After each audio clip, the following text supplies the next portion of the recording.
విజయవాడ సింగ్ నగర్ కు జనం తిరిగి వస్తూ ఉన్నారు. 4 రోజులుగా ఇంటికి దూరమైన ప్రజలు తమ నివాసాలకు చేరుకుంటూ ఉన్నారు. వరద తగ్గడంతో ఇంటి బాట పట్టారు స్థానికులు. నిత్యావసరాలు తీసుకుని వస్తున్నారు ప్రజలు. బురదమయంగా ఉన్న ఇళ్లను శుభ్రం చేసుకుంటూ ఉన్నారు స్థానికులు.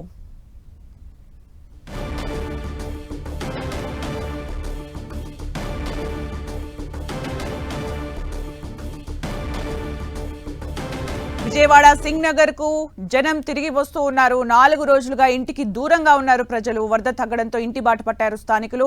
నిత్యావసరాలు తీసుకుని ప్రజలు వస్తూ ఉన్నారు. బురదమయంగా ఉన్న ఇళ్లను శుభ్రం చేస్తూ ఉన్నారు.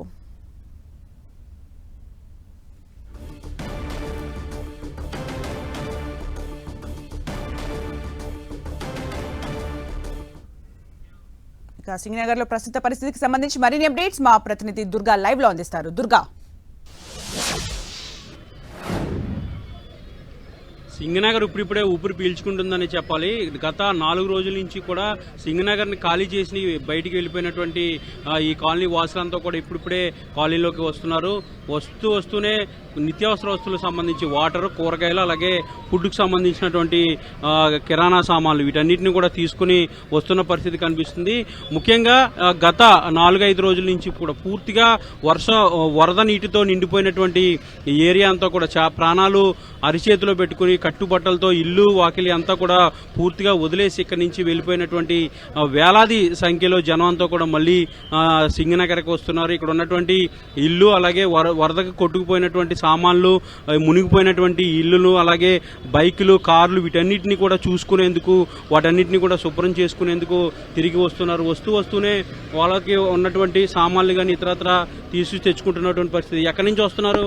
ఎలా ఉంది పరిస్థితి? తెలియదండి.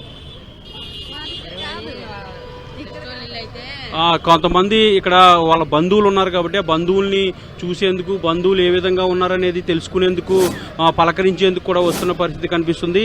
అయితే సింగనగర్ పరిసర ప్రాంతాల్లో సహాయక చర్యలు కూడా వేగవంతంగా చేస్తున్నారు. ప్రస్తుతం విజువల్స్ లో మనం చూసినట్టయితే ఎవరైతే లోపల ఇరుక్కున్నారో వాళ్ళందరికీ వైద్య సదుపాయాలు ఇక్కడ అందిస్తున్నారు. వాళ్ళకి కావాల్సినటువంటి టాబ్లెట్లు, అలాగే వాళ్ళకి కావాల్సినటువంటి మెడిసిన్ కి సంబంధించి వాళ్ళకు ఉన్నటువంటి దీర్ఘకాలిక వ్యాధులు కానీ, లేదంటే జ్వరాలు, అలాగే ఇతరత్ర డయేరియా వంటి వ్యాధులు కూడా వచ్చే ప్రమాదం ఉంది కాబట్టి ముందస్తుగా వాళ్ళందరికీ కూడా టాబ్లెట్స్ కూడా పంచుతున్నారు.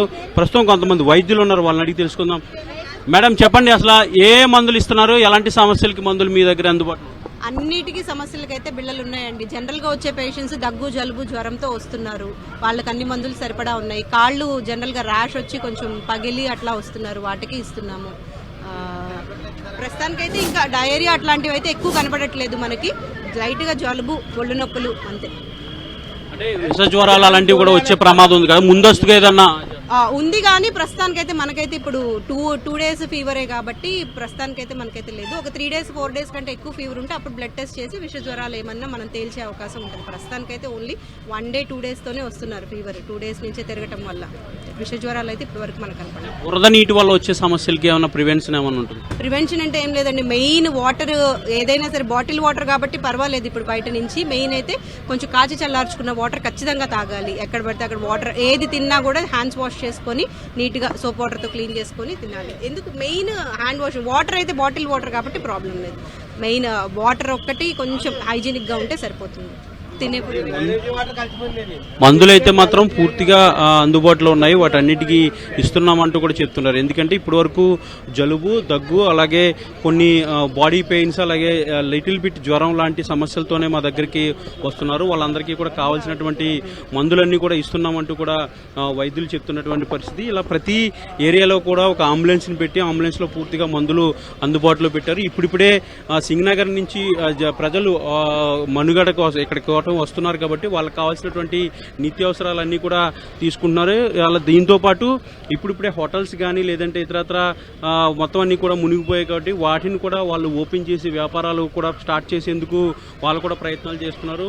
వరద నీటి వల్ల పూర్తిగా మునిగిపోయినటువంటి హోటల్స్ కానీ లేదంటే కిరాణా షాపులు కానీ మెడికల్ షాపులు కానీ ముఖ్యంగా మోటార్ బైక్ మెకానిక్ షాప్స్ కానీ వీటన్నిటిని కూడా మెల్లమెల్లగా ఓపెన్ చేసి వాటన్నిటిని కూడా శుభ్రం చేసుకుంటున్నటువంటి పరిస్థితి కూడా మనకి కనిపిస్తుంది. ప్రధానంగా మనం ఇప్పుడు విజువల్స్ లో చూస్తే ఒక హోటల్, ఇది హోటల్ పూర్తిగా మునిగిపోయింది. ఆ హోటల్ని ఇప్పుడే ఓపెన్ చేశారు, వాళ్ళంతా కూడా శుభ్రం చేసుకుంటున్నారు. నీట మునిగిపోయినటువంటి హోటల్లో ఉన్నటువంటి సామాన్లన్నీ కూడా వాళ్ళు కడుక్కుంటున్నటువంటి పరిస్థితి కూడా కనిపిస్తుంది. పూర్తిగా మునిగిపోయినటువంటి పరిస్థితి, ఎందుకంటే ఇక్కడ పీకల్లోతు వాటర్ ఉంది. హోటల్లో ఉన్నటువంటి సామాన్లన్నీ కూడా పూర్తిగా మునిగిపోయాయి. తీవ్రమైనటువంటి ఆర్థిక నష్టం కూడా కలిగిందనేది వాళ్ళు ప్రధానంగా ఆవేదన చేస్తున్నారు. వాటన్నిటినీ కూడా క్లీన్ చేసుకుని ప్రజలకు అందుబాటులోకి తీసుకొచ్చేందుకు వాళ్ళు కూడా ప్రయత్నం చేస్తున్నటువంటి సిచ్యువేషన్ ఇక్కడైతే ప్రధానంగా కనిపిస్తుంది. కిరాణా సామాన్లు కానీ వాళ్ళు స్టోర్ చేసుకున్నటువంటి ఇంగ్రీడియంట్స్ కానీ వీటన్నిటిని కూడా పూర్తిగా వరద అనేది ముంచేసింది. కాబట్టి వాటన్నిటిని కూడా వాళ్ళు ఇక్కడ నుంచి క్లీన్ చేసి కొత్తవి తీసుకొచ్చే ప్రయత్నం అయితే చేస్తున్నారు. ఎందుకంటే వ్యాపారాలు సడన్గా, అంటే రాత్రికి రాత్రి ఆల్ ఆఫ్ సడన్గా వరద అనేది వచ్చింది. కాబట్టి ఎవరు కూడా ముందు జాగ్రత్తలు తీసుకోలేదు. ఎక్కడ ఉన్నా అక్కడే పూర్తిగా నీట మునిగిపోయినటువంటి పరిస్థితి.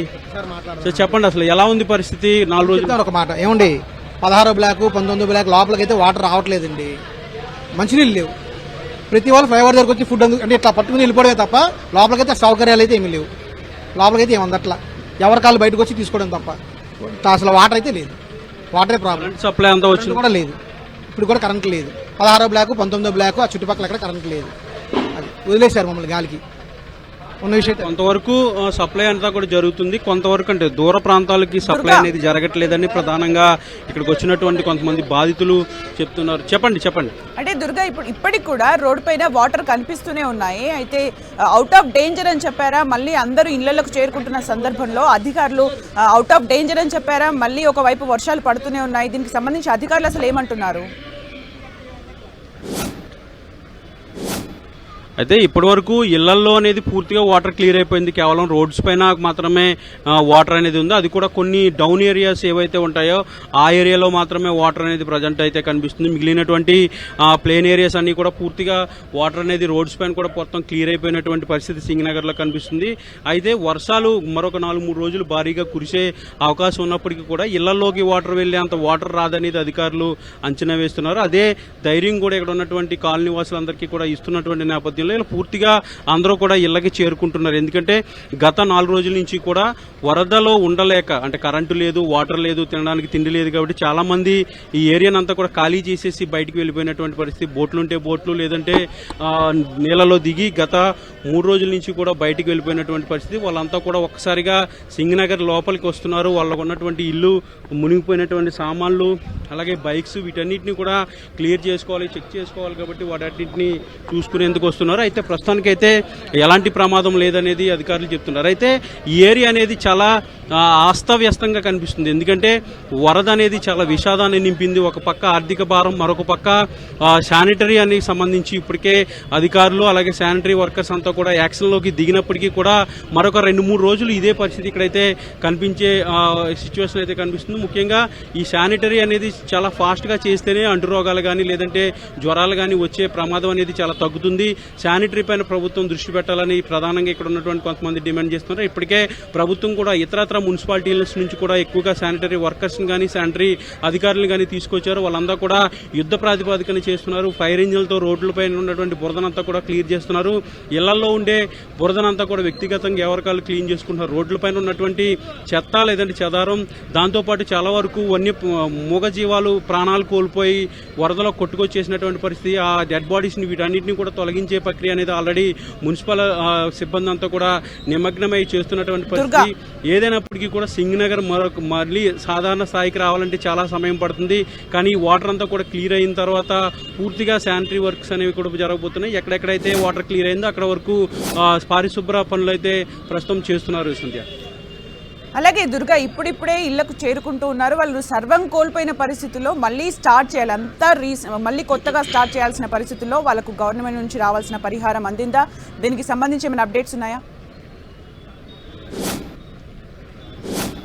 అంటే పరిహారానికి సంబంధించి ఇప్పటివరకు ఆర్థిక పరిహారం ఎక్కడ కూడా ప్రభుత్వం ప్రకటించలేదు. పరిహారానికి సంబంధించి ఎలాంటి అనౌన్స్మెంట్ కూడా ప్రభుత్వం నుంచి రాలేదు. కేవలం వాళ్ళకి కావాల్సినటువంటి వాటర్ అలాగే ఫుడ్ సప్లైతో పాటు నిత్యావసర వస్తువులు కూడా సప్లై చేసేందుకు ప్రభుత్వం ఆల్రెడీ యాక్షన్ ప్లాన్ కూడా సిద్ధం చేసింది. ఇప్పటికే వాటర్ అనేది అలాగే ఫుడ్ అనేది రెగ్యులర్ గా గత 4 రోజుల నుంచి ఇస్తున్నారు. అందిన వరకు వాళ్ళు సప్లై చేస్తున్నారు. కొంతమంది గట్టుపైకి వచ్చి వాళ్ళు ఇక్కడ నుంచి తీసుకువెళ్తున్నటువంటి పరిస్థితి. కొంతమంది అయితే పూర్తిగా ఇబ్బందులు పడుతున్నారు. 2-3 రోజులు తిండి కూడా లేని పక్షంలో ఇప్పుడిప్పుడే కాస్త వాళ్ళంతా కూడా బయటికి వచ్చి వాళ్ళకి కావాల్సినటువంటి వాటర్ కానీ లేదంటే ఫుడ్ కానీ ఫ్రూట్స్ కానీ కూరగాయలు కానీ అలాగే నిత్యావసర వస్తువులకు సంబంధించి కానీ అలాగే మెడిసిన్కి సంబంధించి టాబ్లెట్లు వీటన్నిటిని కూడా తీసుకునేందుకు బయటకు వస్తున్నారు. అయితే ప్రభుత్వం కూడా ఇప్పటికే సరుకులు పంపిణీ చేస్తారు. ముఖ్యంగా కూరగాయలు, బియ్యం, పప్పుతో పాటు మంచునూనె, బెల్లం, ఉల్లిపాయలు, బంగాళదుంపలు వీటన్నిటిని కూడా సరఫరా చేస్తాం, పంపిణీ ఉచితంగా సరఫరా చేస్తామంటూ ప్రభుత్వం ఆల్రెడీ ప్రకటన చేసింది. దానికి సంబంధించినటువంటి ఏర్పాట్లు కూడా ప్రభుత్వం చేస్తుంది. ఈ పూర్తిగా వాటర్ అనేది క్లియర్ అయిన తర్వాత ఈ శానిటరీ వర్క్స్ అన్ని కూడా పూర్తి అయిన తర్వాత ఈ సప్లై ఉంటుందంటూ కూడా అధికారులు చెప్తున్నారు. ఏదైనప్పటికీ కూడా సింగనగర్ లో పరిస్థితి అనేది దారుణంగా ఉంది. ఇప్పటి వరకు చాలా మంది సర్వస్వం కోల్పోయిన వాళ్ళు ఉన్నారు. ఎందుకంటే వాళ్ళ ఇళ్లలో ఉన్నటువంటి ఫర్నిచర్ మొత్తం పూర్తిగా నీట మునిగిపోయింది. ఎలక్ట్రికల్ వస్తువులన్నీ కూడా పూర్తిగా చెడిపోయినటువంటి పరిస్థితి. లైఫ్ అంతా కష్టపడి సంపాదించుకున్నటువంటి వస్తువులన్నీ కూడా పూర్తిగా పాడైపోవడంతో వాళ్ళంతా కూడా దీన స్థితిలో చూస్తున్నటువంటి పరిస్థితి కనిపిస్తుంది. ఏ ఇంటికి వెళ్ళినా కూడా ఇదే పరిస్థితి. ప్రస్తుతం ఏంటమ్మా చెప్పమ్మా, ఎక్కడి నుంచి వస్తారు? అటు వెళ్ళిపోయాం, నిన్న వెళ్ళాం. ఇప్పుడు అసలు ఇల్లు చూసుకోవడానికి డాబా కూడా సెంటర్ అది ఎదరే మా ఇల్లు. పెంకుటి ఇల్లు అంతా మునిగిపోయింది సార్. మరి 2 రోజులు ఎక్కడ ఉన్నారు? అక్కడ దాచుకున్నాం సార్, తల దాచుకున్నాం. తిండి లేదు, ఏమి లేదు, అసలు ఏం ఆహారాలు లేవు సార్. అలా అయిపోయాయి మా బతుకులు. ఏం చేస్తాం, ఏమి లేవు ఇంట్లో. ఇంట్లో ఏమేమి సామాన్లు ఉన్నాయి? మేము చిన్న కానీ చిన్న సామాన్లు మొత్తం పోయినాయి సార్. ఫ్రిడ్జ్, కూలరు, మొత్తం బీరువా, డబ్బులు మొత్తం పోయినాయి సార్. ఏమి లేవు సార్, మా ఇంట్లో ఏం మిగల. ఆవేదన అనేది కనిపిస్తుంది. ఎందుకంటే సర్వస్వం కోల్పోయినటువంటి చాలా మంది కుటుంబాలు ఇక్కడ కనిపిస్తున్నాయి. ప్రతి ఒక్కరూ కూడా ఆవేదన వ్యక్తం చేస్తున్నారు. ఎవరిని కదిలించినా కూడా కళ్ళల్లో నీరు తెచ్చుకుంటున్నటువంటి పరిస్థితి. ఎందుకంటే ఇల్లు అనేది చాలా సెంటిమెంట్ గా ఉంటుంది. ఇంట్లో ఉన్నటువంటి వస్తువులను చాలా ప్రేమగా చూసుకుంటారు. ఆ వస్తువులన్నీ కూడా ఒక్కసారిగా అలా సడన్ రాత్రికి రాత్రి వరద నీటితో పూర్తిగా మునిగిపోవడంతో ఇప్పుడు మళ్ళీ వాటిని కొనుక్కునే స్తోమత లేక వాటిని పడేసే పరిస్థితి లేక చాలా మంది అలాగే వాటిని శుభ్రం చేసుకుని ఉంచుకుంటున్నటువంటి పరిస్థితి. ముఖ్యంగా ఎలక్ట్రికల్ వస్తువులు, ఫ్రిడ్జ్లు, టీవీలు అలాగే ఇతరత్ర ఎలక్ట్రికల్ వస్తువులు అయితే పూర్తిగా పాడైపోయాయి. వుడ్కి సంబంధించినటువంటి వస్తువులు, మంచాలు కానీ, సోఫాలు కానీ, అలాగే ఇతరత్ర చైర్స్ కానీ వాటన్నిటిని కూడా పూర్తిగా నీట నానిపోయినటువంటి పరిస్థితి. ఈ నేపథ్యంలో ఈ ఫర్నిచర్ అంతా కూడా మేము మళ్ళీ కొనుక్కోవాలంటే చాలా కష్టపడాల్సినటువంటి అవసరం ఉంటుంది అంటూ కూడా వాళ్ళంతా ఆవేదన వ్యక్తం చేస్తున్నారు. ఇక బైక్స్ అలాగే కార్స్ అయితే వాటిని మినిమం మెయింటెనెన్స్ చేస్తే ఖచ్చితంగా అవి మళ్ళీ పనిచేస్తాయి. కాబట్టి ఇక ఇంట్లో ఉన్నటువంటి ఫర్నిచర్ గురించి ఎక్కువ ఆవేదన వ్యక్తం చేస్తున్న పరిస్థితి అయితే సింగనగర్ లో కనిపిస్తుంది. ముఖ్యంగా మహిళలు అనేది ఇంట్లో ఫర్నిచర్ కి చాలా అటాచ్మెంట్ ఉంటుంది. మహిళలు ఏడుస్తున్నటువంటి పరిస్థితి అయితే మనకి ప్రతి ఇంట్లో కూడా కనిపిస్తుంది. Okay, thank you Durga for the updates.